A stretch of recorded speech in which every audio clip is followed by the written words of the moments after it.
We have a Bricklin SV-1 here coming through. And, could we see your number, sir? Just thank you.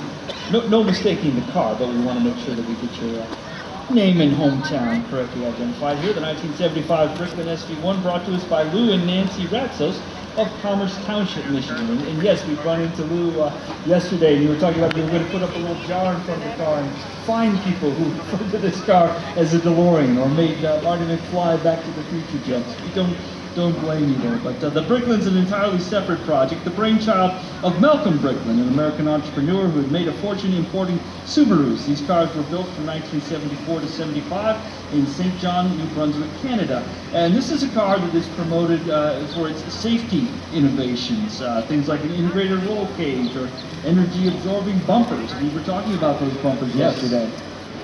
Yes, and the safety vehicle one, as Matt mentioned. Just curious little thing, Malcolm Bricklin, you could probably call him like a serial entrepreneur. He was always, the next deal, imported Subarus, he also... Yeah, Yugos, yes. Thank you. I believe he was also involved with the rebranded Fiat X19 that came over to this country as well. But they actually looked to build the next, great, I would say American sports car they built in Canada, but still the next version of the sports car. Glowing doors, of course, made popular by the Mercedes-Benz 300 sports car from the 1950s. No cigarette lighters and no ashtrays, because Mr. Bricklin did not think it was safe to smoke while you drove.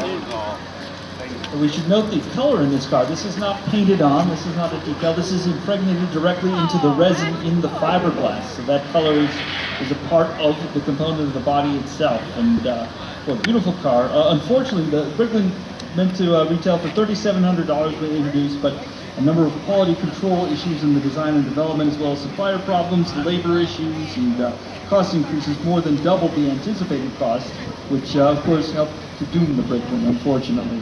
Yeah, so many great ideas in this car, but it just, like so many projects, it suffered from not enough development time, probably not enough development resources, which translates into money. But the fact that getting a car to market like this at all, a tremendous achievement. We're so glad to have Lou here to show off a car that is not a DeLorean and has no time travel capabilities. That's right. Wonderful car, a real one-of-a-kind jewel. Thank you for sharing that.